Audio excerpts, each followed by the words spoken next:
हाँ जी बच्चों, very good afternoon.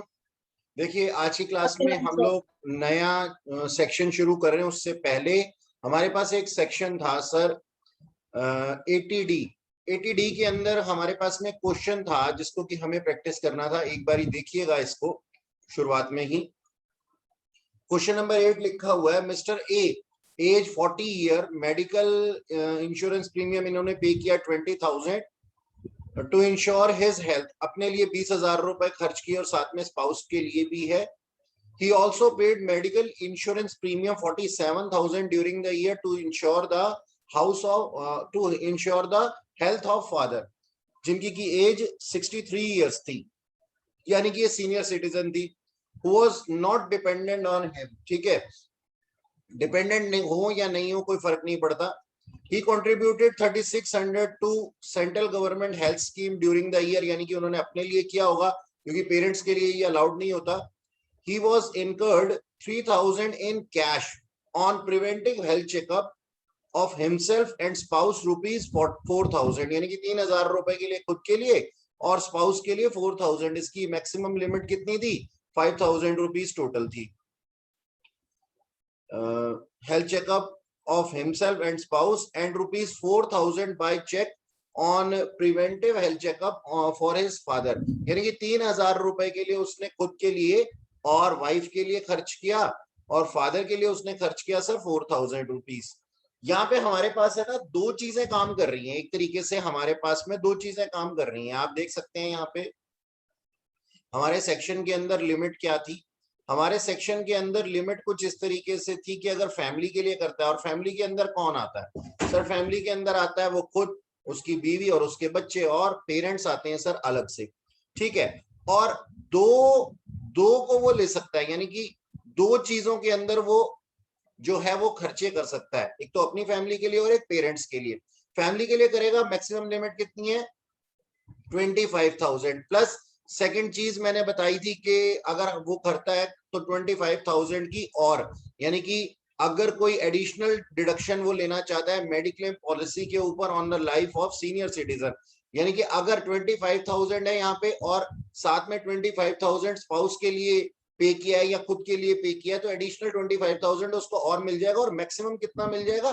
50,000 rupees. यानी कि अपने लिए एक पॉलिसी खरीद ली, फैमिली के अंदर दो पॉलिसी अगर उसने खरीद ली है, मैक्सिमम वो कितना ले सकता है सर? 50,000। पेरेंट्स के लिए 25,000 रुपए अलग है, पेरेंट्स के लिए 25,000 रुपए अलग है। तो हमारे पास में यहाँ टोटल अमाउंट कितना हो जाता है? देखिएगा, फैमिली के लिए मैक्सिमम लिमिट है 50,000, पेरेंट्स के लिए भी मैक्सिमम लिमिट है 50,000। यहाँ पे एक चीज जो है आप अपने पास में जरा ठीक कर लीजिएगा, यहाँ पे HUF और मेंबर्स के अंदर है ना, लास्ट लिमिट यहाँ पे लिखी हुई है 30,000 rupees, maximum combined for first and second 30,000 लिखी हुई है। इसको आप 50,000 कर लीजिए, इसको आप 50,000 रुपीज कर लीजिए, यहाँ पे 50,000 कर लीजिए अपने नोट्स के अंदर। अच्छा जी, अब इस तरीके से उन्होंने कुछ खर्चे किए। क्या खर्चे किए? सबसे पहला हमारे पास में है 20,000 रुपए उन्होंने अपनी हेल्थ के लिए खर्च किए थे। यही क्वेश्चन डिस्कस किया था ना हमने? हाँ जी, यही किया था। 20,000 रुपए उन्होंने अपने लिए खर्च किए, ठीक है जी, और वो अलाउड है 25 से नीचे है, ठीक है। 3,600 कंट्रीब्यूशन किया CGHS के अंदर, ठीक है। 3,600 पूरा का पूरा आ जाएगा 3,600 या 3,000 था ये। प्रिवेंटिव हेल्थ चेकअप के अंदर 3,000 था और कंट्रीब्यूशन टूवर्ड CGHS यहाँ पे भी लिखा हुआ था 3,600। हाँ, ये रहा 3,600। 3,600 उन्होंने CGHS के अंदर खर्च किया था और 3,000 का प्रिवेंटिव हेल्थ चेकअप किया था। ओके, तो 3,600 पूरा का पूरा आ गया। और प्रिवेंटिव हेल्थ चेकअप के अंदर उन्होंने जो 3,000 खर्च किया था, तो हमारी मैक्सिमम लिमिट 2,500 थी। मैक्सिमम लिमिट कहां पूरी हो गई? जब उनके प्रिवेंटिव हेल्थ चेकअप उनको 1,400 रुपए दे दिए गए, तो मैक्सिमम कितना? एक फैमिली के लिए कितना हो गया सर? 25,000 रुपए फैमिली के लिए हो गया। अब पेरेंट्स के लिए फर्स्ट और सेकंड में लाकर के कितना हो सकता है? 50,000 तक हो सकता है। 47,000 उन्होंने मेडिक्लेम इंश्योरेंस प्रीमियम पे किया था 47,050 से कम है, अलाउड है। 4,000 का प्रिवेंटिव हेल्थ चेकअप किया था, लिमिट कितने की है सर? 50,000 रुपए की है, सिर्फ 3,000 रुपए ही बचे हैं, तो 3,000 रुपए हमने उनको प्रिवेंटिव हेल्थ चेकअप के दे दिए, चाहे ये कैश में हो या ना हो। तो हमारे पास में कितना आ जाता है सर?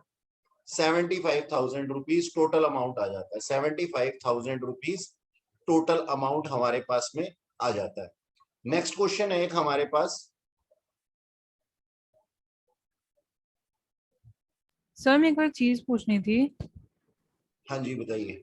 सर ये जो क्वेश्चन में जैसे पहले मेडिक्लेम है उसके बाद फिर प्रिवेंटिव हेल्थ चेकअप है, तो उसमें से 3,000 चले गए हम्म, प्रेजेंटेशन में। तो सर अगर इस ऊपर नीचे भी होता, अगर मेडिक्लेम नीचे होता और प्रिवेंटिव हेल्थ चेकअप ऊपर होता तो चलता, या फिर हमें कोई इसका फर्क नहीं ऑर्डर? पड़ता, बस हमारे को मैक्सिमम लिमिट देखनी है बेटा। Okay sir. अच्छा जी, ये नेक्स्ट है हमारे पास में क्वेश्चन नंबर 9, इसको भी देख लीजिए एक बारी। मिस्टर वाई जिनकी की एज 40 ईयर्स है, मेडिक्लेम इंश्योरेंस प्रीमियम उन्होंने पे किया 22,000 रुपीज का, ठीक है जी, during the year to insure his health as well as health of spouse and dependent children, यानी कि ये फैमिली के अंदर आ गए 22,000 रुपए, 25 से अभी भी कम है, देख रहे हैं आप। He also paid Mediclaim insurance premium 33,000 during the year to ensure the health of mother जिनकी की एज थी 67 years, 67 years की, यानी कि सीनियर सिटीजन की थी। Who is not dependent on him, doesn't matter. He also incurred Mediclaim insurance premium, medical expenditure, sorry, not medical insurance premium, medical expenditure of rupees 20,000 on his father जो कि 71 year के थे, यानी कि ये भी सीनियर सिटीजन थे। Who is not covered under any Mediclaim insurance policy, ठीक है सर। तो 25,000 रुपए इनके पास भी जा सकते हैं, 25,000 तक इनके पास में भी जा सकते हैं, और 20 किया है तो उसके अंदर ही है। His father is also not dependent on him, doesn't matter.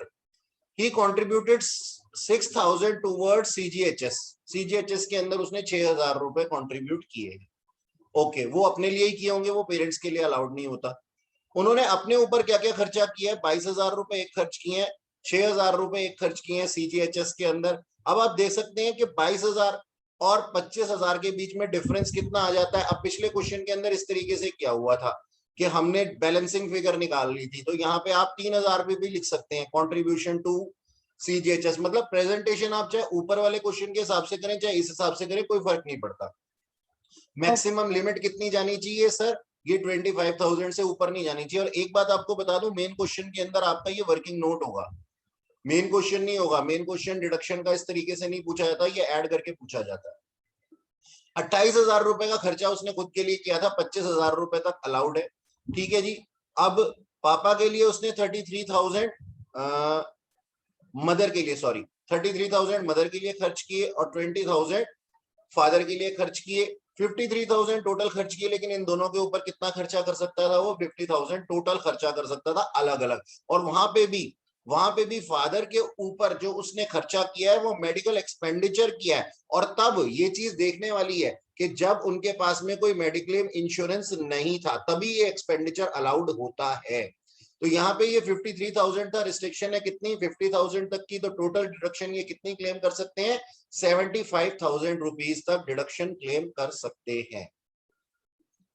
चलिए, ये तो था लास्ट क्लास का थोड़ा सा पेंडिंग वर्क। उसके बाद में हमने 80G कर लिया था। 80G के अंदर मेरे हिसाब से आप लोगों ने इसके ऊपर इसको याद करने की कोशिश की होगी, एक दो बारी चेक करेंगे तो आपको ये चीजें बाद में याद आ जाएंगी कि मतलब आप इन सभी फंड्स को क्या 2-3 बार 10 बारी बार बार रिपीट करते रहिए। रिपीट करते रहेंगे तो आप इनको पहचानने की शक्ति रखेंगे, सारे के सारे ग्रैब करने की कोशिश करेंगे, रट्टा मारने की कोशिश करेंगे। टेंशन में इस तरीके से आएंगे कि अरे मेरा तो एक शायद छूट गया है, ऐसा नहीं है। आप उसको बस देख लीजिए अच्छे से, बार बार रिवाइज कीजिए, जिससे कि क्या होगा, आप उनको पहचान सकें। यानी कि कोई भी अगर आपके सामने आता है तो आपको ये पता रहेगा कि हाँ ये कौन सी लिमिट के अंदर था या कौन सी लिमिट में नहीं था, ठीक है। 80G हमने लास्ट टाइम पे सीख लिया था और एक मस्त क्वेश्चन भी हमने कर लिया था, ठीक है ना। अच्छा जी, अब नेक्स्ट है हमारे पास में 80GG। ये 80GG क्या कहता है? ध्यान से सुनना मेरी बात को, रेंट पेड के लिए है ये। कुछ शर्तें हैं 80GG की डिडक्शन के लिए, और किस किस तरीके का रेंट इनको मिलता है, ये भी इसके अंदर हम देखेंगे। सबसे पहले तो मैं क्या कहता हूं, सबसे पहले मैं ये कहता हूं कि ये इस इंसान के पास जो 80 जीजी क्लेम करना चाह रहा है ना, इस इंसान के पास में ना तो अपनी हाउस प्रॉपर्टी है, ना ही इसके किसी रिश्तेदार के, रिश्तेदार in the sense family, family का मतलब समझते हो ना, फैमिली के पर्सन के पास में भी कोई हाउस प्रॉपर्टी नहीं है, मतलब उसके उसके क्या नाम है, जिस एरिया के अंदर वो रह रहा है रेंट पे, उसके पास में भी कोई प्रॉपर्टी नहीं है। अच्छा, रेंट की बात अभी हम नहीं करते, रेंट की बात हम नहीं करते। आप अंदर से सोचिएगा, मन से सोचिएगा कि इंसान करेगा क्या। उसके पास में ना तो कोई क्या नाम है हाउस प्रॉपर्टी है, ना ही उसका जो क्या नाम है एम्प्लॉयर है उसको रेंट फ्री एकोमोडेशन देता है, और ना ही उसको एचआरए देता है, यानी कि ना ही वो स्टाफ क्वार्टर देता है और ना ही हाउस रेंट अलाउंस देता है। और ऐसा इंसान करेगा क्या जिसके पास खुद का मकान नहीं है, जिसको एम्प्लॉयर कोई फैसिलिटी नहीं दे रहा, तो वो क्या करेगा, वो सर रेंट पे करेगा अपने पास से, रेंट अपने पास से पे करेगा। अब रेंट अपने पास से पे कर रहा है तो इसको कौन से एरिया में रहना है, ऐसे एरिया में रहना है जहां पे इसकी फैमिली मेंबर्स के नाम पे कोई हाउस प्रॉपर्टी रजिस्टर्ड ना हो, नंबर 1। वरना मान लिया जाएगा कि ये अपनी फैमिली के साथ में ही रह रहा है और झूठ बोल रहा है हमसे, गलत रेंट रिसीट दिखा करके। तो सर ऐसा पर्सन क्या करता है, ऐसा पर्सन क्या करता है, ऐसा पर्सन रेंट पे करता है और उस रेंट के ऊपर डिडक्शन क्लेम करने का उसको अधिकार है, उस रेंट के ऊपर उसको डिडक्शन क्लेम करने का अधिकार है। अरे वाह, तो अब क्या हुआ, ऐसे पर्सन ने सोचा कि सही है यार, ये तो मैं रेंट एग्रीमेंट के अंदर या फिर रेंट रिसिप्ट के अंदर बहुत सारा अमाउंट दिखा दूंगा, तो हमने सर उसके ऊपर ना अपर कैप लगा दी, हमने उसके ऊपर अपर कैप लगा दी, हमने बोला हम आपको डिडक्शन देने के लिए तैयार है 80 जीजी के अंदर, लेकिन सब्जेक्ट टू सम रिस्ट्रिक्शन, यानी कि इससे ऊपर आपका रेंट नहीं जा सकता। क्या है वो, क्या है जिससे कि अमाउंट ऊपर नहीं जा सकता। देखिए हमारे पास में लिखा हुआ है येलो कलर की बैकग्राउंड के अंदर कि सर 5000 पर मंथ, सबसे छोटा जो होगा ना इनमें से उतने की डिडक्शन मिलेगी, 5000 पर मंथ, या फिर एक्सेस ऑफ, यानी कि इसको आप कह सकते हैं rent paid minus 10% of GTI. GTI हमने लास्ट क्लास में निकालना सीख लिया था, यस ठीक सर। है, एडजस्टेड जीटीआई हमने निकालना लास्ट क्लास में सीख लिया था। तो हम क्या लिख सकते हैं यहाँ पे, rent paid minus 10% of adjusted GTI. Adjusted GTI के अंदर क्या होता है, एडजस्टेड जीटीआई के अंदर होता है sir gross total income minus LTCG under section 111A, 112 और 112B, ठीक है जी, इनको माइनस कर दिया और उसके बाद में सारी की सारी डिडक्शंस माइनस कर दी, except this deduction, except this deduction, 80 GG को छोड़ करके बाकी सारी की सारी डिडक्शन जितनी भी एप्लीकेबल थी क्वेश्चन के अंदर सारी की सारी निकाल दो, ठीक है जी। तो जो अमाउंट आ जाएगा वो क्या आ जाएगा, एडजस्टेड ग्रॉस टोटल इनकम आ जाएगा, और उस एडजस्टेड ग्रॉस टोटल इनकम का 10% हमें रेंट पेड में से माइनस करना है, और ये अमाउंट क्या आ जाएगा, हमारी डिडक्शन का सेकंड पॉइंट आ जाएगा, जिसको कि हम एज एन ऑप्शन यूज करेंगे। Next, 25% of adjusted gross total income, adjusted gross total income निकालना सीख लिया हमने। एडजस्टेड ग्रॉस टोटल इनकम के बाद में उसका 25% हमारा तीसरा ऑप्शन है, तीनों में से जो सबसे छोटा होगा वो क्या हो जाएगा सर, उतने की डिडक्शन अपने को मिल जाएगी 80 जीजी के अंदर, ठीक है जी। अच्छा, अब जो मैंने आप लोगों को बोला कि क्या क्या हमारे पास में है जो हमने एडजस्टेड ग्रॉस टोटल इनकम के निकालने के लिए यूज करना है, वो यहाँ लिखा हुआ है। नेक्स्ट है हमारे पास में कंडीशंस, क्या है, कंडीशंस यही है कि यहाँ पे जो है एसएससी को एचआरए ना मिल रहा हो, उसके पास में कोई हाउस प्रॉपर्टी ना हो, एसएससी के क्या नाम है फैमिली मेंबर्स के पास में कोई हाउस प्रॉपर्टी उस एरिया में ना हो जहां पे वो रेंट पे रह रहा है। आइए क्वेश्चन देखिएगा इसका, क्वेश्चन में क्या बोला गया, mister Ganesh a businessman whose total income before deduction under section 80 GG for assessment year 1920 was rupees 4,60,000, 4,60,000 रुपए है, और उसने जो रेंट पे किया है 12,000 रुपए पर मंथ पे किया है, फिर भी ज्यादा पे कर दिया, in respect of residential accommodation occupied by him at Mumbai. Occupied by him का मतलब सेल्फ ऑक्यूपाइड मत ले लेना सर, रेंट पे किया उसने, रेंट पे किया।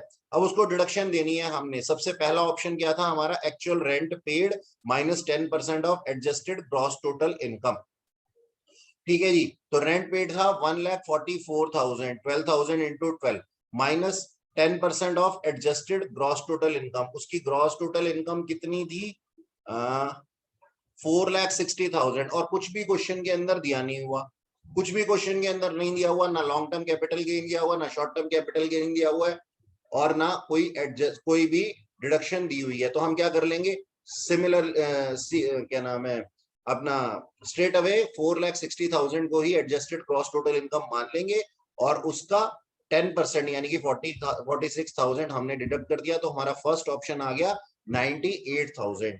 Next 25% of GT adjusted GTI वो आ जाता है 1,15,000, 4,60,000 का 25%, और नेक्स्ट 5,000 इंटू 12 60,000 रुपीज। तो सब में से छोटा कौन सा सर, 60,000 रुपीज है, इतने की डिडक्शन उसको 80 जीजी के अंदर मिल जाएगी।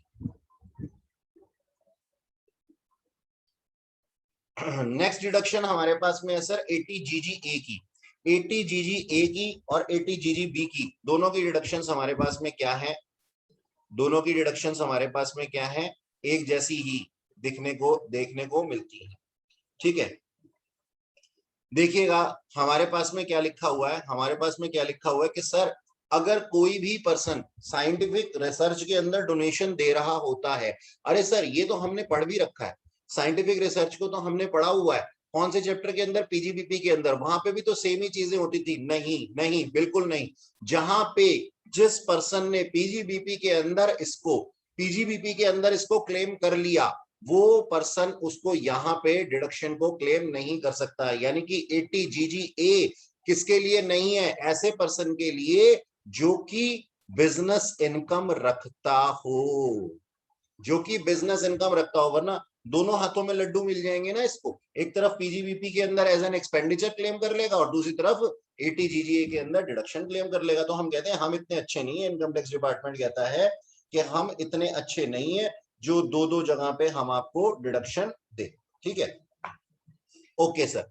आगे लिखा हुआ है कि कहां पे डोनेशंस देनी है, ये वही है साइंटिफिक रिसर्च जो हमने पीजीबीपी के अंदर पढ़े थे, बहुत ही इजी है ये। ठीक है, तो कहां पे हमने इनको क्या नाम है पेमेंट करनी है। अगर इन फंड्स के अंदर पेमेंट की जाती है तो एसएससी जितना अमाउंट डोनेट करता है उस पूरे 100% अमाउंट की क्या मिल जाती है सर, डिडक्शन क्लेम कर सकते हैं। ठीक है, अमाउंट, मोड ऑफ पेमेंट मतलब किस तरीके से वो पे करेगा, किसी भी तरीके से वो पे कर सकता है, लेकिन अगर वो 10,000 रुपए से ज्यादा का अमाउंट पे करना चाहता है तो उसको चेक में पे करना पड़ेगा, any mode other than cash पे करना पड़ेगा। ठीक है जी, यस सर।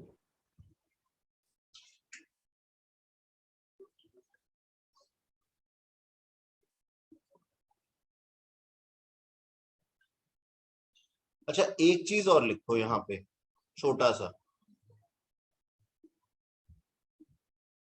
यहाँ पे लिखो फ्रॉम, नेक्स्ट लिखो from 1 June 2020, from 1 June 2020 donation less than equals to 2,000 can be made in cash.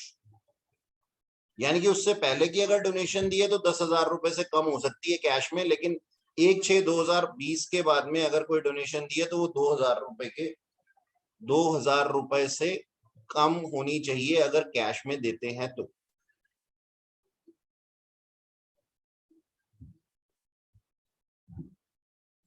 ठीक जी,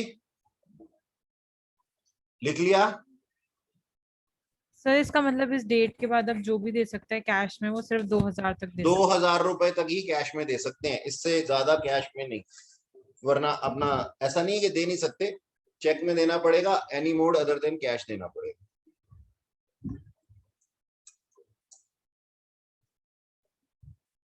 लिख दिया।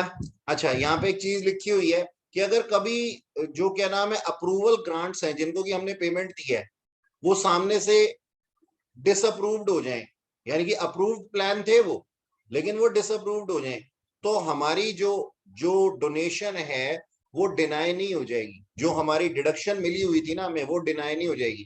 कारण हमने तो बोनाफाइडली काम किया था ना, हमने तो क्या किया था, हमने तो उनको डोनेशन दिया था ये जान करके कि वो इन्हीं कामों के लिए बने हैं, लेकिन बाद में उनका पता लगा कि वो काम नहीं कर रहे हैं या फिर उनकी अप्रूवल खत्म हो गई, अप्रूवल खत्म हो गई, हम डोनेशन दे चुके थे, तो बाद में इस चीज को वापस नहीं किया जा सकता, यानी कि वापस से उसको इनकम नहीं माना जा सकता जैसे बाकी जगह पे होता है।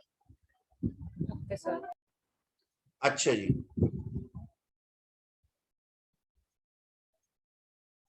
नेक्स्ट है हमारे पास में जीजीबी। हाँ, तो जो मैं पिछली बार बोल गया था ना कि एक जैसी दिखती हैं, वो जीजीबी और जीजीसी दिखती हैं। ठीक है, अब देखना यहाँ पे है क्या। यहाँ पे है contribution given by a company to political party और ई ट्रस्ट। देखो जी, सबसे पहले तो ना पॉलिटिकल पार्टी का मतलब समझ लेते हैं। सेक्शन 25 के अंदर जो हमारे पास में है, सेक्शन 25 के अंदर एक पॉलिटिकल पार्टी को डिफाइन किया गया है। पॉलिटिकल पार्टी का मतलब क्या है? पॉलिटिकल पार्टी का मतलब सिर्फ ये नहीं, मतलब पॉलिटिकल पार्टी से ना कोई बंदा ये सोचता है कि सर बहुत सारे लोगों की एक पार्टी होगी तो वही पॉलिटिकल पार्टी है। नहीं सर, हमारे पास में जो एक एक पर्सन इलेक्शन लड़ते हैं उनको भी हम पॉलिटिकल पार्टी की तरह से ट्रीट किया जा सकता है। यहाँ पे रिप्रेजेंटेटिव ऑफ पीपल्स एक्ट होता है, रिप्रेजेंटेटिव ऑफ पीपल एक्ट, उसके अंदर सेक्शन 25 के अंदर उस पर्सन को रजिस्टर्ड होना चाहिए जो कि पॉलिटिकल पार्टी खुद को कह रही है। बात समझ में आई? तो ये चीजें, पॉलिटिकल पार्टी का मतलब ये नहीं कि चार गुंडों ने मिलाकर के अपनी एक पार्टी बना ली, आपने जाकर के उसको डोनेशन दे दिया, हमने पॉलिटिकल पार्टी को डोनेशन दिया। नहीं सर, उसको रिप्रेजेंटेटिव ऑफ पीपल एक्ट के अंदर रजिस्टर्ड होना पड़ेगा। ठीक सर, पहली बात तो ये हो गई। अच्छा, पार्टी का मतलब मैंने आप लोगों को ये भी बताया कि पार्टी का मतलब ये नहीं है कि सिर्फ बहुत सारे लोग होने चाहिए उस पार्टी के अंदर। कोई एक आजाद उम्मीदवार जैसे होता है जो एक अलग से इलेक्शन लड़ता है, जिसकी कोई पार्टी नहीं होती, वो भी इसके अंदर इंक्लूडेड होता है। ठीक है जी। तो पर्सन ने तो क्या नाम है, कंपनी ने डोनेशन किसको दिया है? डोनेशन दिया है या तो पॉलिटिकल पार्टी को या फिर ई ट्रस्ट को। अभी ई ट्रस्ट क्या है सर? ई ट्रस्ट का मतलब है हमारे पास में ना एक ऐसी ट्रस्ट होती है, जैसे आप लोग हैं, मान लीजिए आप भी कंपनी है, मैं भी कंपनी हूं, और कोई दूसरा भी कंपनी है। तो कंपनीज क्या करती हैं? डोनेशन डायरेक्ट देने की बजाय ई ट्रस्ट को देती है, और ई ट्रस्ट क्या करती है, आगे कंपनी जो जिसके नाम पे हमने डोनेशन दी होती है ना पार्टी को, वो उनको अमाउंट डिस्ट्रीब्यूट करती है। यानी कि डायरेक्टली ना दे करके ई ट्रस्ट के थ्रू हमने, ये कॉन्सेप्ट बहुत बाद में आया, ठीक है जी। ई ट्रस्ट के थ्रू हमने क्या करना है, ई ट्रस्ट के थ्रू अपने पास में हमने उनको डोनेशन देना है। तो चाहे हम डायरेक्टली दें पॉलिटिकल पार्टी को और ई ट्रस्ट के थ्रू दें, एक ही बात है। तो उसमें हम क्या कहते हैं सर? देने वाला पर्सन कौन है? कंपनी है। जीजीबी के अंदर कौन है? कंपनी है। और जीजीसी के अंदर कौन है? Any person other than company है। ठीक है, तो दोनों ही एक जैसे दिखेंगे तुम्हारे को। अब देखना, बहुत छोटी सी डिडक्शन है। बोलते हैं जी पॉलिटिकल पार्टी को आपने कोई अमाउंट डोनेट किया हो या फिर ई ट्रस्ट को दिया हो, जितना भी अमाउंट डोनेट करेंगे, अगर आप एक कंपनी एसएससी हैं तो जितना अमाउंट डोनेट करेंगे अदर देन कैश, आपका 100% एलिजिबल है for deduction under section 80 GGB. ठीक है जी। अब ये जो एक क्वेश्चन दिया हुआ है प्यारा सा, ये तुम्हारे लिए है गिफ्ट, बहुत ही सरल क्वेश्चन है और साथ में उसकी एक्सप्लेनेशन भी दी हुई है, तो खुद कर लेना। अच्छा जी, नेक्स्ट हमारे पास में है 80 जीजीसी।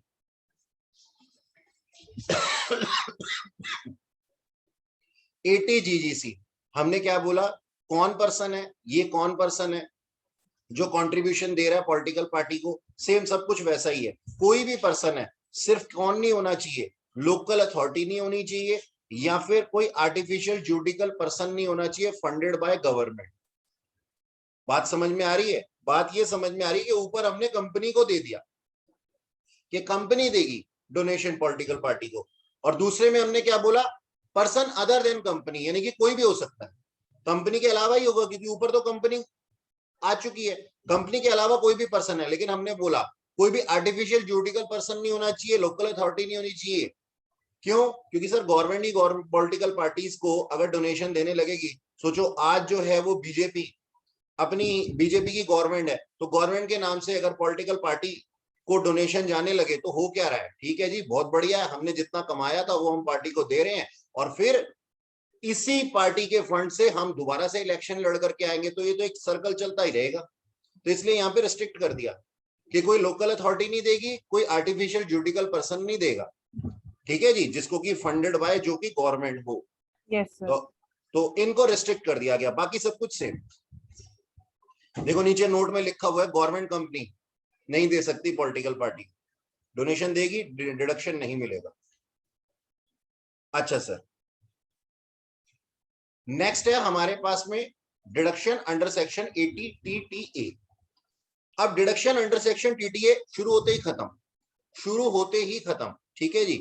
इसके अंदर क्या लिखा हुआ है, इसके अंदर ये लिखा हुआ है कि आपका सेविंग पे एफडी पे नहीं, एफडी पे नहीं, सेविंग अकाउंट अगर आपका होगा और सेविंग अकाउंट के अंदर अगर आपका कोई अमाउंट ग्रॉस टोटल इनकम के अंदर इंक्लूड हुआ है तो आपको उसके ऊपर डिडक्शन क्लेम करने का अधिकार है अंडर सेक्शन 80 TTA। कितने तक? 10,000 रुपए तक। 8,000 रुपए सेविंग अकाउंट का आपका क्या नाम है वो आया, इंटरेस्ट आया, इंटरेस्ट आया आपका, ठीक है जी। 8,000 रुपए, हाँ जी, डिडक्शन पूरी की पूरी मिल गई। 12,000 तो 10,000 रुपए तक, डन। बिल्कुल आसान है ये। अच्छा, अब TTA पढ़ा हमने, TTB सीनियर सिटीजन के लिए है, मतलब ये भी दोनों जुड़वा है, ये भी दोनों जुड़वा है। यहाँ पे हमने किसी भी जनरल पर्सन की बात की और वहां पे हम सीनियर सिटीजन की बात करते हैं। तो यहाँ पे एक लाइन लिखी हुई है कि जिसको भी TTA का बेनिफिट मिलेगा ना वो TTB का बेनिफिट नहीं ले पाएगा। जिसको डिडक्शन अंडर सेक्शन 80 TTA का बेनिफिट मिलेगा 10,000 तक, उसको सीनियर सिटीजन स्कीम के अंदर जो TTB के लिए बनाया गया है उसका नहीं मिलेगा बेनिफिट, ठीक जी। अच्छा, यहाँ पे ये चीज हम लोग पहले भी पढ़ चुके हैं कहीं ना कहीं पे कि पोस्ट ऑफिस से जो क्या नाम है सेविंग अकाउंट के ऊपर इंटरेस्ट आता है ना वो ऑलरेडी एग्जाम्प्ट होता है, कितने तक? 3,500 रुपए सिंगल ओनर के केस में और 7,000 रुपीज ज्वाइंट ओनर के केस में, ठीक है। खैर वो तो क्या नाम है एग्जाम्प्टेड इनकम की बात है, इंटरेस्ट की बात हो रही थी तो साथ में इसको चिपका दिया गया, इसका डिडक्शन से कोई लेना देना नहीं, ठीक है। अच्छा, ये ठीक वैसे ही लिखा हुआ है जैसे क्रॉस टेबल लर्न करते हैं ना हम लोग। अच्छा देखिए TTB क्या लिखा हुआ है, TTB लिखा हुआ है हमारे पास में, किसके लिए है ये? किसी के लिए भी नहीं है, किसी के लिए भी नहीं है, सिर्फ रेजिडेंट सीनियर सिटीजन के लिए है। 60 से अबव से 60 से अबव के जितने भी पर्सन है जो कि इंडिया के रेजिडेंट है, उनका अगर कोई भी इंटरेस्ट इनकम आई है, उनकी अगर कोई भी इंटरेस्ट इनकम आई है सेविंग बैंक अकाउंट से, तो उस पे डिडक्शन कितनी अलाउड है? 50,000 अलाउड है। अब टैक्स मैनिपुलेशन करो, आप चार्टर्ड अकाउंटेंट हो, आप बताओ सर किसी पर्सन को आप क्या नाम है सलाह देना चाहोगे तो कौन से डिडक्शन की दोगे, TTA की या TTB की? सर पर्सन जो है 60 अबव होना चाहिए तो TTB, वरना उसके पास में दूसरा कोई ऑप्शन ही नहीं है। ओके जी, नेक्स्ट रॉयल्टी के ऊपर, और ये है ना sir theory point of view से कई बार पूछा गया, तो इसको ना, ओहो ये क्या आ गया, मेरी स्क्रीन विजिबल है ना बेटा आपको?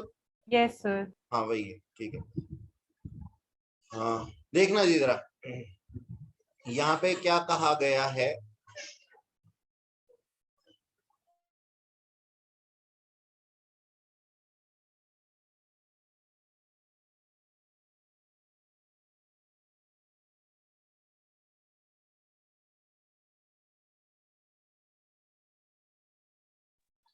जी जनाब। तो ATQQB और RRB ये तो मैं जुड़वा लगेंगे दोनों। सर कितने सारे जुड़वा हैं? अच्छा जुड़वा होना कोई गलत बात थोड़ी है, इससे तो हमें आसानी मिलती है याद करने में, है ना, तो कोई मुश्किल थोड़ी है, अच्छा है बल्कि ये तो। अच्छा जी, तो देखो हम ये कहते हैं कि ATRRB क्या कहता है, पहले ना QQB पढ़ लेते हैं, ऐसे मेरा मन, पहले QQB पढ़ लेते हैं, ठीक। तो ATQQB क्या कहता है? सबसे पहले तो सर ATQQB कहता है एक पर्सन है जो कि ना रॉयल्टी इनकम रिसीव करता है। अब ये पर्सन कौन पर्सन है? मेरे जैसा बंदा नहीं है जो आपको टेक्स्ट बुक देता है, आपका TS ग्रेवाल भी नहीं है, आपका JR मोंगा भी नहीं है, कोई भी नहीं है, टेक्स्ट बुक के ऑथर्स नहीं है सर, नहीं ना, बिल्कुल नहीं।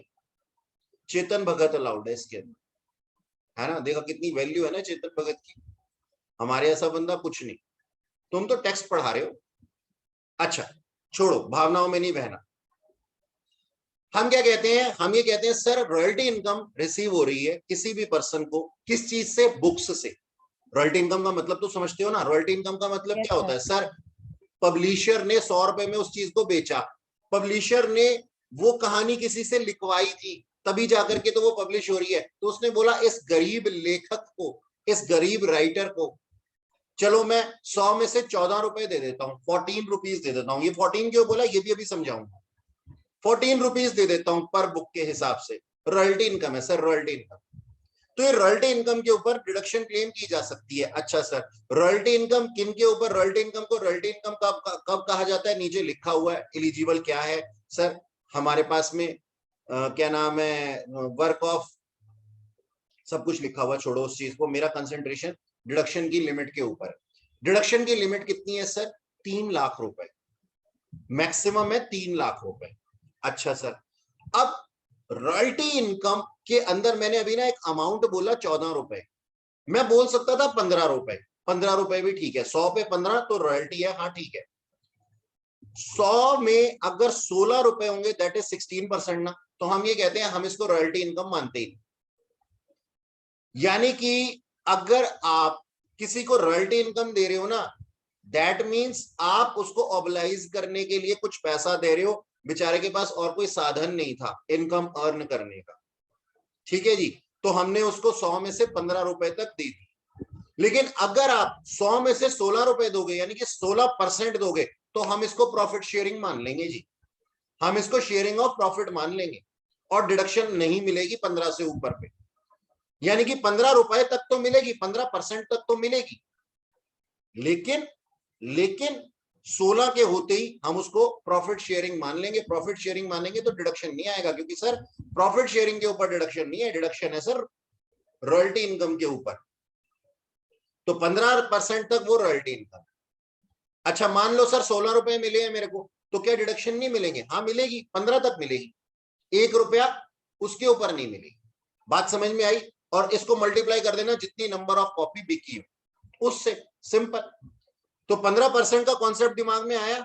हाँ सर, Yes, sir. आ गया. ठीक है यस जी। सर। अच्छा अब देखो, अब देखो यही चीज यहाँ पे नीचे लिखी हुई है, नीचे लिखी हुई है 15% वाली। हाँ लेकिन लेकिन अगर आपको ये रॉयल्टी इनकम लमसम अमाउंट में पे की गई है इन ल्यू ऑफ ऑल, तो हम कहते हैं कि ये जो कंडीशन है ना, ये कंडीशन एप्लीकेबल नहीं है, फिर ये कंडीशन एप्लीकेबल नहीं है 15% वाली, लमसम ले लोगे तो। अच्छा जी, एक और बात सुनो, मान लो अब मेरी जो बुक है, मतलब जो चेतन भगत की बुक है, वो सिर्फ इंडिया में ही थोड़ी ना पब्लिश होती है जी, बाहर भी होती है। तो एक रूल बनाया गया, ये बनाया गया कि सर चेतन भगत जी जो है ना, वो अपनी इनकम को जो उन्होंने अब्रॉड में कमाई है, कितनी जो अब्रॉड में कमाई है, उसको इंडिया में ले आए 6 महीने के अंदर अंदर, तो इसको हम डिडक्शन दे देंगे, अदरवाइज नहीं देंगे, अदरवाइज नहीं देंगे। तो 6 महीने के अंदर अंदर आप इंडिया में ले आओ और उसको कन्वर्ट करा लो, किससे? मनी एक्सचेंजर से, जो जिसको कि आरबीआई ने ऑथराइज कर रखा हो, रिजर्व बैंक ऑफ इंडिया। अगर ऐसा नहीं किया तो सर फिर आपका, अगर आप 3-6 महीने बाद लेकर के आए फिर कन्वर्ट कराया, कोई फायदा नहीं है सर, डिडक्शन क्लेम नहीं कर सकते। डन। अच्छा एक बात और, इस रॉयल्टी इनकम को कमाने के लिए, इस रॉयल्टी इनकम को कमाने के लिए आपने जितने खर्चे किए हैं ना, वो माइनस हो सकते हैं इसमें से। एक क्वेश्चन करते हैं और अच्छे से समझ में आ जाएगा। मैक्सिमम लिमिट कितनी है सर? 3 लाख रुपए, 3 लाख से ऊपर रॉयल्टी इनकम नहीं मिलेगी आपको, एग्जाम्पशन नहीं मिलेगी। कौन सी सर? 3 लाख इंडिया के और 3 लाख अब्रॉड के? नहीं sir, 3 lakh total, 3 lakh total, ठीक है जी। चलो आओ यहां पे देख लेते हैं क्वेश्चन, लिखा नहीं था लेकिन बना दिया। क्या लिखा गया है? कहते हैं मिस्टर एक्स है जिनकी रॉयल्टी इनकम है सर 1 लाख रुपए, जो कि अपने आप में 18% थी, 18%, और उन्होंने 10,000 रुपए इसको प्राप्त करने में खर्च किए, और ये अब्रॉड से थी, ये अब्रॉड से थी उनकी इनकम, बाहर से आई थी, ठीक है सर। और उन्होंने इसको कन्वर्ट करा लिया, लेकर के आए वो 30 सितंबर तक, यानी कि 6 महीने के अंदर अंदर। देखो 1/4 को उन्होंने अर्न की थी, 1/4 को अर्न की थी, उनको सारा का सारा पैसा इंडिया में लेके आना चाहिए था, लेकिन वो सिर्फ 50,000 रुपए ही लेकर के आए। तो अब आंसर में देखो क्या लिखा हुआ है, 1 लाख रुपए अपने आप में अगर 18% है तो बताओ 15% कितना होगा। रूल है ना 15% तक ही रॉयल्टी को रॉयल्टी मानते हैं। सर 83,334 रुपीज, ठीक है। लेकिन इतना तो उन्होंने कमाया था, वो इंडिया में रेमिट कितना किया उन्होंने, लेकर के कितना आए सर, 50,000 लेकर के आए, ठीक है सर। तो 50,000 के ऊपर डिडक्शन मिल जानी चाहिए थी, लेकिन 10,000 रुपए उन्होंने एक्सपेंडिचर भी क्लेम कर लिया अपना। तो उनकी एक्चुअल कितना हो गया रॉयल्टी इनकम, इनकी कितनी हो गई सर, 40,000 रुपए। और 40,000 रुपए इनको डिडक्शन अंडर सेक्शन 80 QQB के अंदर डिडक्शन मिल जाएगी। डन।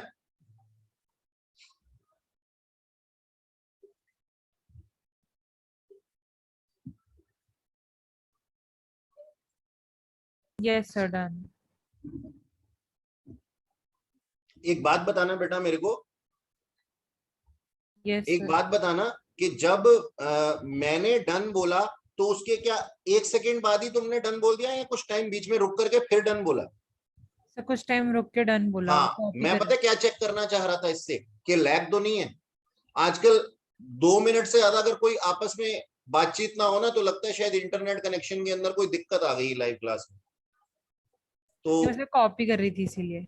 अच्छा अच्छा, वो कोई बात नहीं बेटा, मैंने उसका रीजन नहीं पूछा। मैं तो केवल ये जानना चाह रहा था कि कोई डिस्टरबेंस तो नहीं है ना, क्योंकि अभी आयुषी भी हमसे अलग होकर के वापस जुड़ी है। तो तो मेरा इंटरनेट लैग कर रहा था। अच्छा अच्छा अच्छा, कोई बात नहीं। वैसे एक बात बताऊं, इस इंटरनेट की बैंड बजाने के लिए ना मैंने एक स्कीम तो बना ही रखी है। जितनी भी ये रिकॉर्डिंग करता हूँ सारी की सारी सेम डे तुम्हारे पास में आ जाती है, रिकॉर्डिंग कर लेता हूं मैं इसके अंदर। तो यस सर। कोई परेशानी वाली बात ही नहीं है, तुम बाद में भी देख सकते हो। अच्छा अच्छा, देखो हमारे पास में क्या है, एक है डिडक्शन QQB जैसी RRB, इसी की जुड़वा बहन, ठीक है। अब वो जुड़वा बहन क्या कहती है, वहां पे डिडक्शन मिल रही थी किसके ऊपर, वहां पे डिडक्शन मिल रही थी सर रॉयल्टी ऑन बुक्स के ऊपर।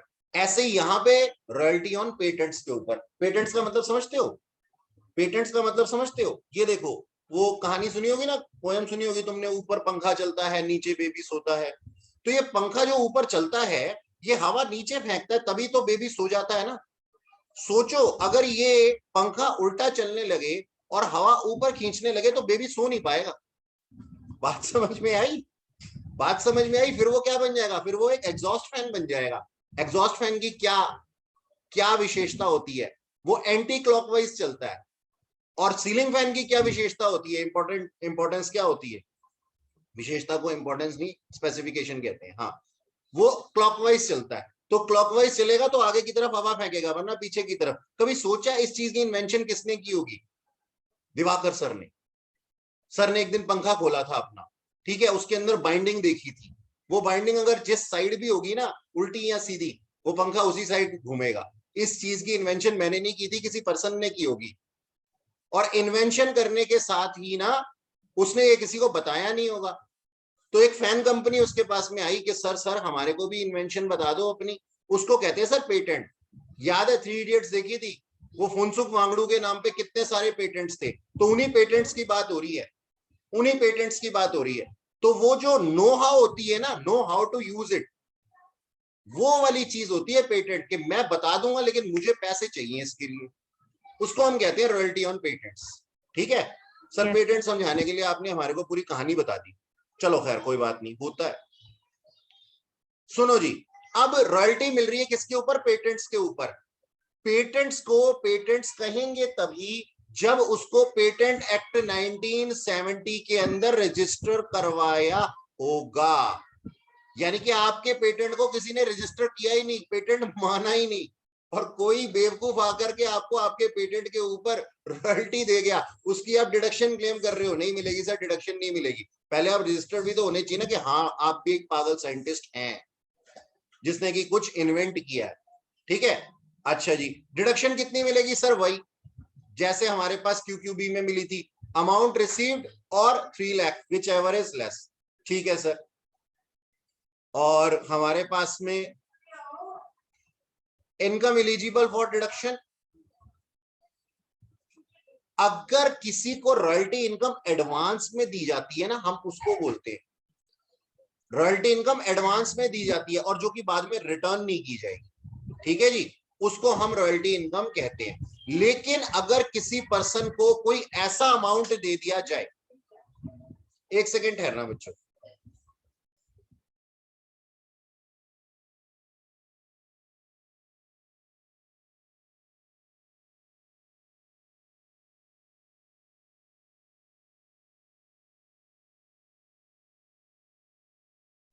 हाँ जी बच्चों, डिस्टरबेंस आ रही थी थोड़ी सी इसलिए रोका था।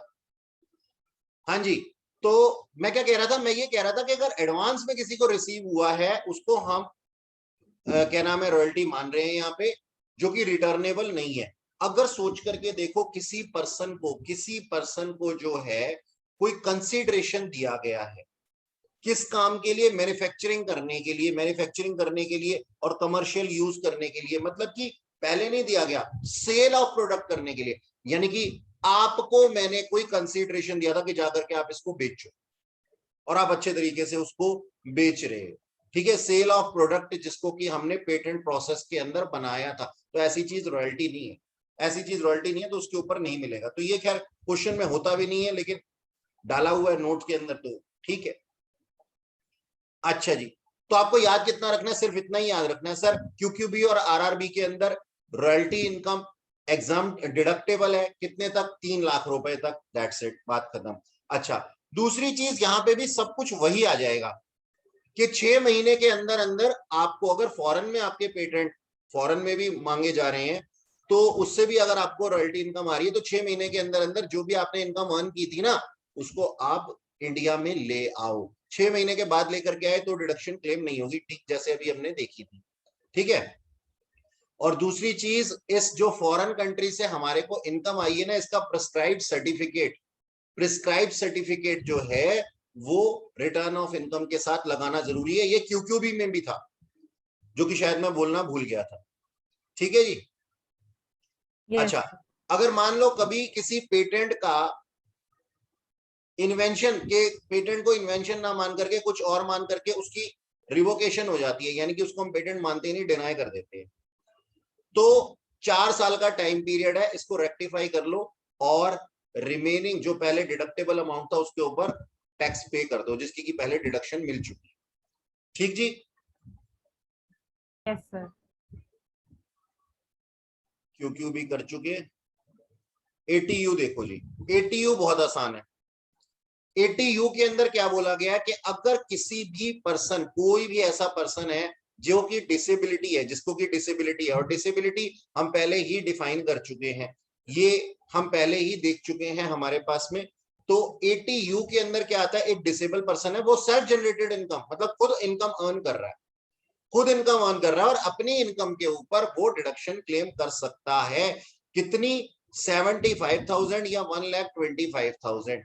अगर 80% से ज्यादा की डिसेबिलिटी है तो सर 1,25,000, और अगर उससे कम की डिसेबिलिटी है तो 75,000 तक वो डिडक्शन क्लेम कर सकता है। और इसके साथ में उसको मेडिकल सर्टिफिकेट, जो कि मेडिकल प्रैक्टिशनर ने दिया हो, गवर्नमेंट हॉस्पिटल के डॉक्टर ने दिया हो, सर्टिफिकेट जो इशू किया हो, वो रिटर्न ऑफ इनकम के साथ में लगाना पड़ेगा, दैट्स इट।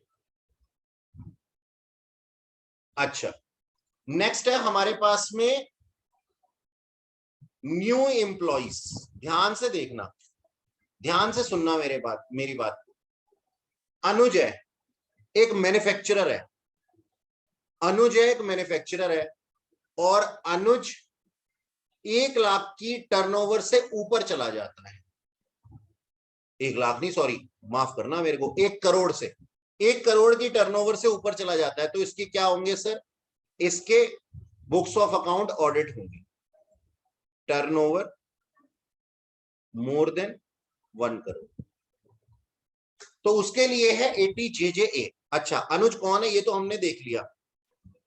अब बोलते हैं अनुज क्या करे ये डिडक्शन क्लेम करने के लिए। सिंपल है सर, जितने इसके पास में एम्प्लॉय थे उससे इसने अपने एम्प्लॉय बढ़ा देने, यानी कि इंक्रीमेंट हुई है इसके नंबर ऑफ एम्प्लॉयज के अंदर। लेट्स से इसके पास में 100 एम्प्लॉय थे, 100 एम्प्लॉय के 105 हो गए। अब इसको भी सुन लो ध्यान से, 105 हो गए। न्यू एम्प्लॉयमेंट का मतलब कई लोग गलत ले जाते हैं, यहां पे ध्यान से सुन लेना। सर अनुज के पास में 100 एम्प्लॉय थे, 15 छोड़ करके चले गए और 15 नए आ गए, न्यू एम्प्लॉयमेंट नहीं है सर, ये न्यू एम्प्लॉयमेंट नहीं है। न्यू एम्प्लॉय का मतलब ये नहीं है कि नया बंदा आ गया, नहीं, नए पोस्ट की बात करो। पोस्ट बताओ, तुमने क्या नई पोस्ट क्रिएट की? क्या अपनी यूनिट के अंदर, अपने ऑफिस के अंदर तुमने नए अमाउंट से नए नंबर ऑफ एम्प्लॉय रिक्रूट किए? उसकी बात हो रही है। Okay sir. समझ में आई? मतलब किसी को निकाला और 15 नए बंदे, 15 पुराने बंदों को निकाल के 15 नए बंदों को रख लिया, उसको हम इंक्रीमेंट नहीं कहते। इंक्रीमेंट होनी चाहिए सर, जैसे कि हाँ मैं ये मान सकता हूं 15 को निकाला और 20 को रख लिया, तो 5 न्यू हैं। उन 5 के ऊपर अनुज जो है डिडक्शन क्लेम कर सकता है, जितना अमाउंट इसने इन 5 लोगों को दिया था एज अ सैलरी, इन 5 लोगों को दिया था, उसका 30%। कितना परसेंट? 30%।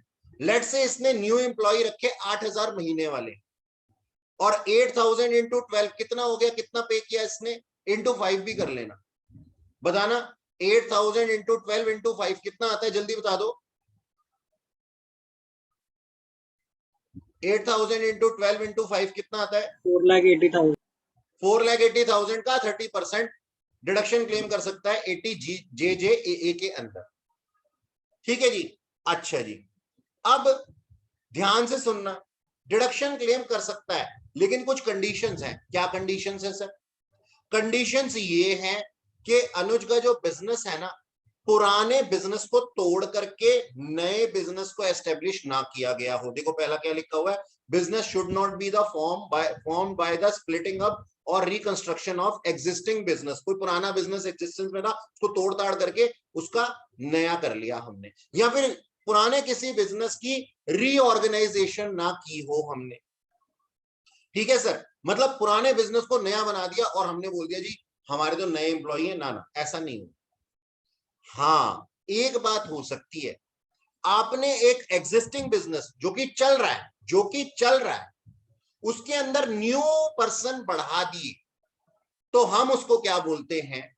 हम उसको इसके अंदर क्रिएट करते, जैसे मैंने बोला ना 100 बंदे पहले से थे, 100 बंदों से ऊपर हो गए, 5 बंदे ऊपर हो गए, तो 5 बंदों की सैलरी जितनी भी साल की है उसका 30% ये डिडक्शन क्लेम कर सकता है। तो 100 पुराने बिजनेस में थे, लेकिन ऐसा नहीं हो सकता कि अनुज और मेरी पार्टनरशिप चल रही थी, वो टूट गई, वहां से कुछ बिजनेस सेटअप करके अपने पास ले आया और वहां के एम्प्लॉय ले आया, तो ये नहीं अलाउड।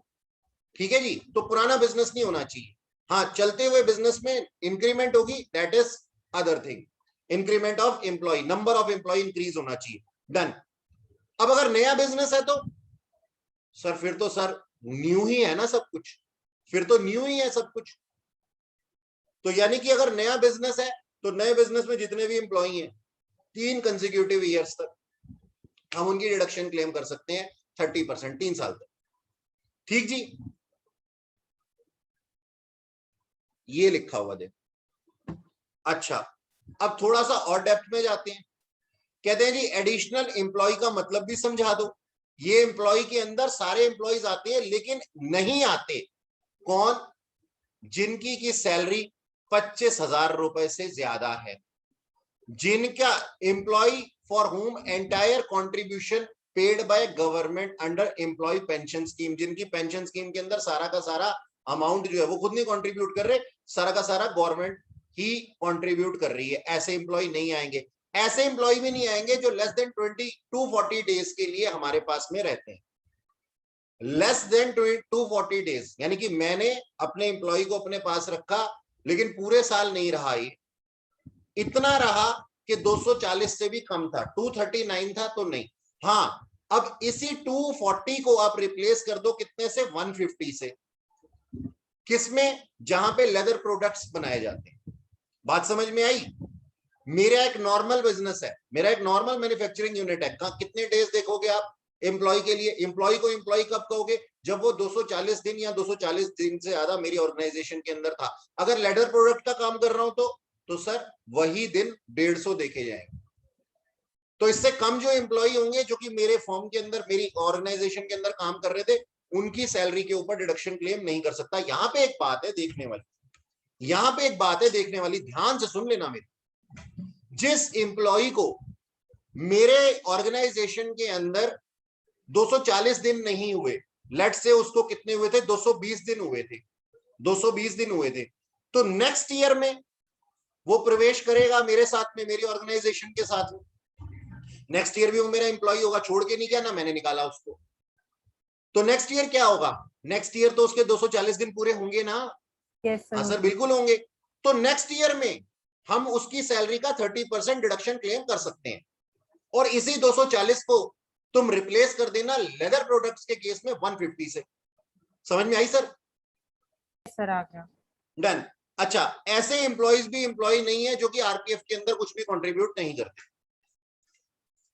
ठीक है जी, ये वाला। तो कौन कौन एम्प्लॉय नहीं है ये आपको ध्यान रखना है। अच्छा सर ठीक है, ध्यान रखेंगे।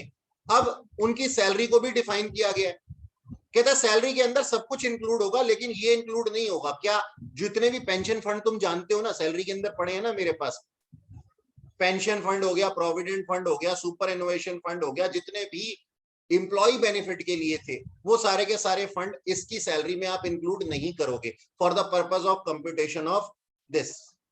अच्छा, आप नहीं कंट्रीब्यूट, आप इसको इसकी सैलरी के अंदर क्या नहीं इंक्लूड करोगे, ना ही ग्रेचुटी, ना वीआरएस और ना ही पेंशन। ठीक है, यानी कि ऐसे फंड जो कि at the time of retirement या टर्मिनेशन या सुपर एनुएशन के अंदर मिलते हैं। सुपर एनुएशन का मतलब पता है? रिटायरमेंट। जिसको आप रिटायरमेंट कहते हो ना, वो सुपर एनुएशन होता है जो एक टाइम पीरियड पूरा होने के बाद में होता है, उसको हम सुपर एनुएशन कहते हैं, रिटायरमेंट नहीं कहते। अच्छा सर, फिर रिटायरमेंट किसे कहते हैं? रिटायरमेंट वर्ड आया था वीआरएस से, वॉलंटरी रिटायरमेंट स्कीम से। यानी कि किसी टाइम पीरियड के पूरा होने से पहले हमने अगर खुद को वॉलंटरीली रिटायर कर लिया तो वहां पे रिटायरमेंट वर्ड यूज होता था। जो एक टाइम पीरियड पूरा होने के बाद, तो आज के बाद कभी कोई रिटायर होगा ना तो उसको रिटायरमेंट मत बोलना, उसकी रिटायरमेंट पार्टी, वहां बड़ा बड़ा लिखा भी होता है रिटायरमेंट पार्टी। रिटायरमेंट पार्टी नहीं है सर, वो सुपर इनोवेशन है सर उसकी, क्योंकि टाइम पीरियड पूरा हो चुका है। अच्छा जी, चलो खैर, यहां पे देखना जरा, ये क्वेश्चन दिया हुआ है तुम्हारे पास में, क्वेश्चन को पढ़ लेते हैं। स्क्रीन को थोड़ा छोटा कर देता हूं। हाँ,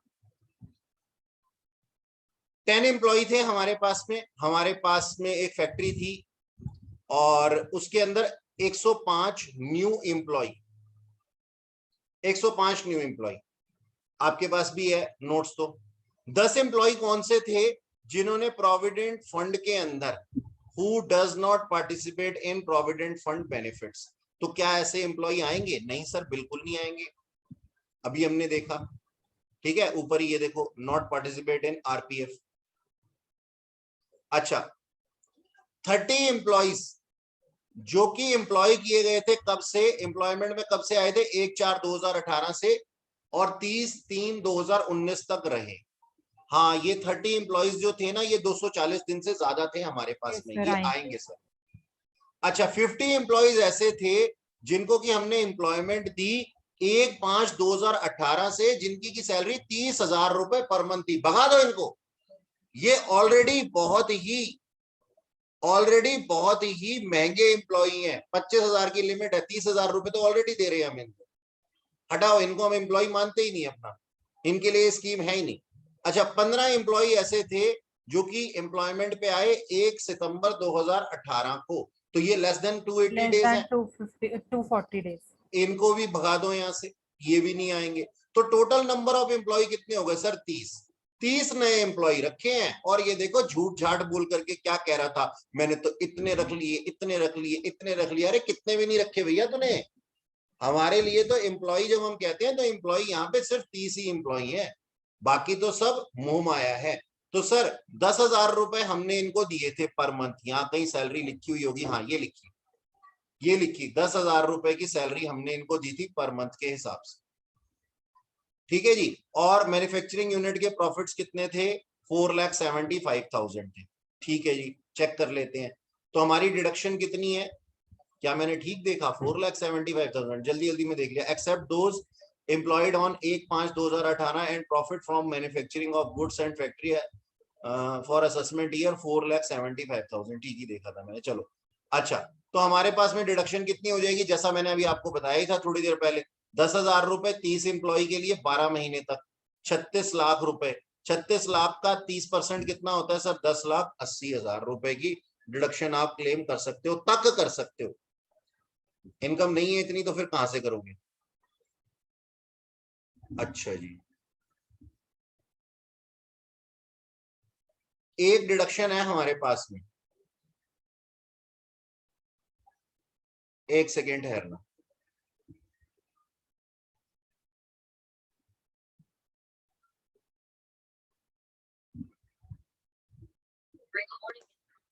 हाँ जी सर, नेक्स्ट हमारी जो डिडक्शन है दैट इज 80 EEB।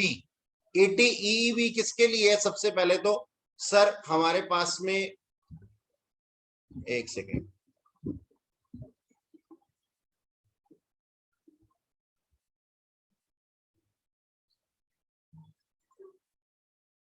ATE किसके लिए है? किसी भी इंडिविजुअल के लिए है जो कि हमारा रेजिडेंट हो या नॉन रेजिडेंट हो। ठीक है सर। अच्छा, किस काम के लिए? लोन लेने के लिए। और लोन लेने के लिए नहीं, लोन के इंटरेस्ट के ऊपर है। उसने लोन लिया हो और उसके ऊपर इंटरेस्ट पे किया हो। ठीक है सर। लोन उसने किस काम के लिए लिया हो? Sir, purchase of electronic vehicle. Electronic vehicle के लिए लोन लिया हो, और कहां से लिया हो? सर, किसी भी फाइनेंसिंग कंपनी से, बैंकिंग कंपनी से, किसी भी बैंक से या नॉन बैंकिंग फाइनेंसिंग कंपनी से। नॉन बैंकिंग भी फाइनेंसिंग कंपनीज होती हैं। तो इसने लिया हो लोन, किस काम के लिए लिया हो? लिया हो सर इलेक्ट्रिक व्हीकल के लिए। कहां से लिया हो? बैंक से या फिर नॉन बैंकिंग फाइनेंशियल कॉर्पोरेशन से लिया हो। ठीक है जी। लोन सैंक्शन हुआ हो कब से कब तक? 1/4/2019 से 31/3/2023 के बीच में। यानी कि अभी टाइम पीरियड चल रहा है, अपना जाके ई रिक्शा खरीद सकते हैं। तो इलेक्ट्रिक कार्स भी आती है। हाँ, ये तो सोच सोच की बात है ना। मतलब बच्ची ये कहना चाहती है सर, ये तो सोच सोच की बात है। आप ई रिक्शा के बारे में सोच रहे हैं और हम इलेक्ट्रिक कार्स के बारे में सोच रहे हैं। चलो ठीक है, खैर नहीं आती है, वो तो मैं मजाक कर रहा था। ठीक है। अच्छा, वैसे ऐसा मजाक करने नहीं चाहिए क्योंकि रिकॉर्डिंग हो रही है। खैर देखो जी, हाँ हमारे पास में क्या है? हमारे पास में ये है कि हमने ना क्या किया, इलेक्ट्रॉनिक व्हीकल खरीदने के लिए एक लोन लिया है। ठीक है। और हमारे को डिडक्शन कितनी क्लेम कर सकते हैं? 1.5 लाख तक कर सकते हैं। जितना कि हमने इंटरेस्ट पे किया है, या फिर 1.5 lakh, which ever is lower, उतना तक हम डिडक्शन क्लेम कर सकते हैं। और डिडक्शन का जो क्या नाम है, पीरियड है, तब तक होगा जब तक लोन हमारा आउटस्टैंडिंग है। लोन आउटस्टैंडिंग है तब तक हमारा इंटरेस्ट का अमाउंट हम डिडक्शन के लिए क्लेम कर सकते हैं। अब आप यहाँ पे देखिएगा, यहाँ पे दिया हुआ है हमारे पास में, पेन इसके ऊपर चल नहीं रहा। ठीक है, क्योंकि ये मैंने भी पहली बार ही यूज किया है इसको। वैसे तो मैं दूसरा सॉफ्टवेयर यूज करता था। यहाँ पे देखिएगा, इसके अंदर लिखा हुआ है, यहाँ पे मिस्टर ए ने 43 लाख रुपीस का लोन जो है वो मांगा है। और किससे मांगा है? HFC से। ठीक है। सैंक्शन डेट क्या है? 1/4/2020। और हमें जो डेट कंसीडर करनी है ना, वो करनी है डिस्बर्समेंट डेट। लास्ट जो मैंने आपको डिडक्शन कराई थी, वहां पे भी एक लोन की बात हुई थी, तब मैंने आपको बोला था ये बात, किस डेट कौन सी कंसीडर करनी है। सैंक्शन डेट लिखा जरूर है, लेकिन उसका मतलब ये है कि कब से हमारे हाथ में पैसा आया था। ठीक है सर। वो 1/5/2020। और इन्होंने जो लोन लिया ना, उसको पता कहां लगा दिया? Acquisition of residential house property, जो कि उन्होंने सेल्फ ऑक्यूपाई की, जिसकी की SDV थी 45 लाख रुपीस। क्या इसको डिडक्शन मिलनी चाहिए? जल्दी से बताओ। Yes sir. हाँ सर, मिलनी चाहिए। इस सेक्शन में नहीं मिलनी चाहिए, लेकिन किसी और सेक्शन में मिलनी चाहिए। ठीक है ना। नीचे देखो, डिडक्शन के लिए हमारे पास में क्या लिखा हुआ है।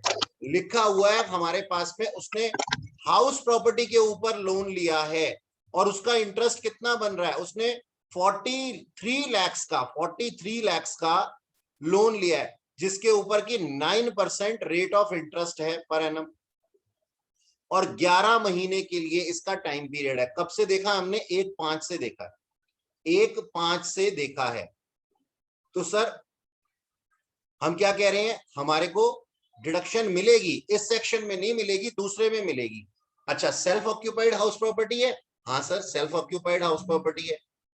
तो डिडक्शन मिलेगी, पहले हमें बेनिफिट किसका लेना चाहिए? सेक्शन 24 का। ये लास्ट क्लास में भी हमने किया था, सेक्शन 24B के अंदर हमें डिडक्शन लेनी चाहिए। वो कितनी मिलती है सर? हमें 2 लाख रुपए तक मिलती है मैक्सिमम, कुछ कंडीशंस के बाद में। ठीक है, तो 2 लाख रुपए हमारा डिडक्शन का हम क्लेम कर सकते हैं। अब देखिएगा कितना अमाउंट था, 3,54,750 रुपीज था। 3,54,750 रुपीज था, है ना। 2 लाख तो हमने क्लेम कर लिया, बाकी हम कहां क्लेम कर सकते हैं? अब रिमेनिंग 1,54,750 है, उसको हम 80 के अंदर क्लेम कर सकते हैं। कितने तक सर? मैक्सिमम 1.5 लाख रुपए तक, मैक्सिमम 1.5 लाख रुपए तक। ठीक है जी, ये बात समझ में आई? Yes sir. Yes sir. अच्छा, सेकंड लोन देख लेते हैं। सेकंड लोन है हमारे पास में 45 लाख के लिए। ठीक है जी, एनबीएफसी से, नॉन बैंकिंग फाइनेंशियल कंपनी से लिया है। डेट ऑफ सैंक्शन नहीं देखनी, ये वाली डेट देखनी है। अच्छा जी, acquisition of residential house property for self occupied purpose, कितना? 48 लाख। क्या आना चाहिए बताओ? सर 24B में आएगा, बाकी 80EE में नहीं आएगा। 48 लाख थी sir, SDV, 9% rate of interest था। देखो सर, हमारा सेक्शन 43B नहीं मानता किसी भी रिस्ट्रिक्शन को कि 45 लाख से ऊपर होनी चाहिए या 45 तक कम होनी चाहिए। तो हम क्या कहते हैं, हमारे पास में कितना है? सेक्शन 24B में जैसे ऊपर था, हमारे पास में 2 लाख रुपए हमें मिल जाएंगे। रिमेनिंग 80 के लिए कितना अमाउंट रह गया? देखो यहां पे क्या लिखा हुआ है, since loan is taken from NBFC and SDV is more than 45 lakh, 45 lakh से ज्यादा है, तो हमारे पास में कितने की डिडक्शन मिल जाएगी? ये 1.5 लाख रुपए की, 1.5 लाख रुपए की। ठीक है जी, मैक्सिमम लिमिट।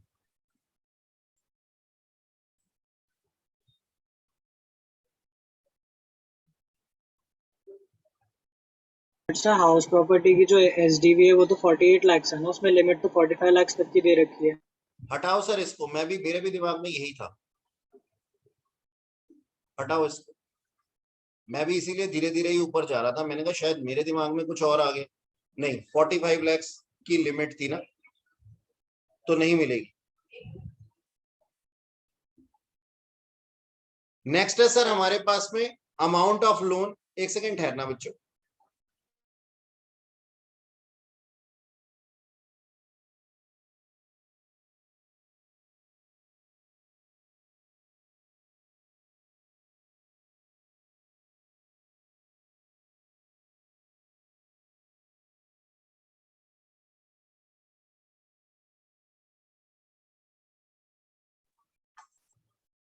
हाँ जी सर, नेक्स्ट है 20 लाख का हमारे पास में अमाउंट ऑफ लोन था, और 1/5/2020 किसके लिए? इलेक्ट्रिकल यूज के लिए।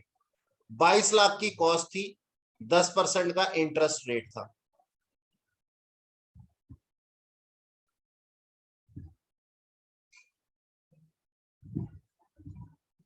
20 लाख रुपए का 10%, 11 महीने के लिए 1,83,333, जिसको कि रिस्ट्रिक्ट किया गया 1.5 लाख, 1.5 लाख की मिलेगी।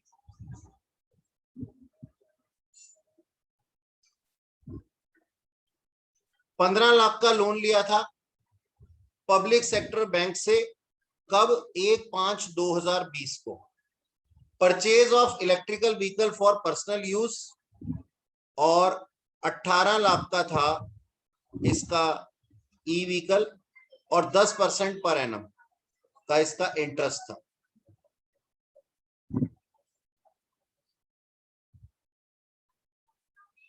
लोन जो है वो किस साल में सैंक्शन नहीं हुआ? 2021 में नहीं हुआ। अगले साल के लिए डिडक्शन मिल जाएगी, अगले साल के लिए डिडक्शन मिल जाएगी, इस साल के लिए नहीं मिलेगी। ये डेट देख सकते हैं आप।